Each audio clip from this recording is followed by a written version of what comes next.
पिछले 5 साल में 49 केसेस पेंडिंग है। টানা 2 বছর পর বলিউডের ভাইজানকে ফের দেখা গেল বড় পর্দায়, যে কারণে এবার ঈদে বলিউডে মুক্তি পাওয়া সালমান খানের সিকান্দার নিয়ে দর্শকদের উন্মাদনা ছিল তুঙ্গে।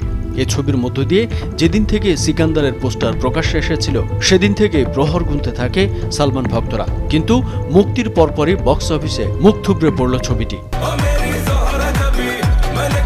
বিষয়টি নিয়ে মন খারাপ ছিল স্বয়ং সালমান খানেরও। তা প্রকাশ করে নায়ক বলেন, বাস্তবে ইন্ডাস্ট্রি থেকে বড় সাহায্যের প্রয়োজন তার।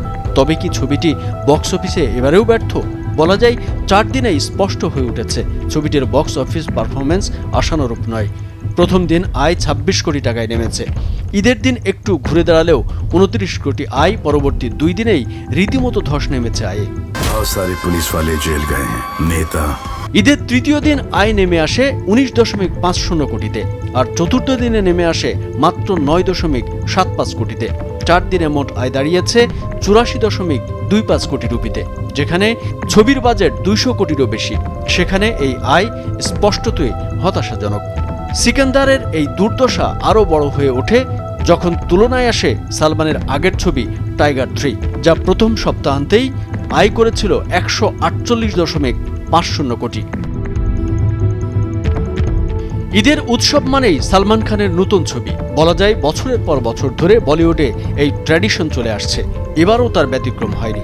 গত রোববার ঈদের ঠিক আগের দিন মুক্তি পেয়েছে বহুল প্রতীক্ষিত এই অ্যাকশন ড্রামা ছবিটি। এটি পরিচালনা করেছেন এআর মুরুগাজ, আর প্রযোজনায় রয়েছে সাজিদ নাদিওয়ালা। রাশমিকা মান্দানা এবং দক্ষিণী অভিনেতা সত্যরাজের সঙ্গে সালমানের এই ছবিতে ছিল অ্যাকশন, ইমোশন, রোমান্স সবকিছুর মিশেল। তবুও দর্শক টানতে ব্যর্থ হলো কেন তা ভাবিয়েছে অনেককেই। 60,000 পেশেন্টস को এডমিট कर सकते हैं। এদিকে ঈদে মুক্তি পাওয়া ছবি ব্যর্থ হওয়ার পরেই সালমানের জোরালো প্রত্যাবর্তন নিয়ে ভাবিত তার শুভাকাঙ্ক্ষীরাও। আলোচনায় উঠে এসেছে সঞ্জয় লীলা ভনসালী, কবির খান, আলী আব্বাস জাফর, সুরুজ বরজাতিয়ার মতো পরিচালকের নাম, যারা ভাইজানকে ফের পুরনো ইমেজে ফিরিয়ে দিতে পারেন। সালমানকে দর্শকদের সামনে প্রথম গ্রহণযোগ্য করেছিল বারজাতিয়াদের রাজশ্রী প্রযোজনা সংস্থা।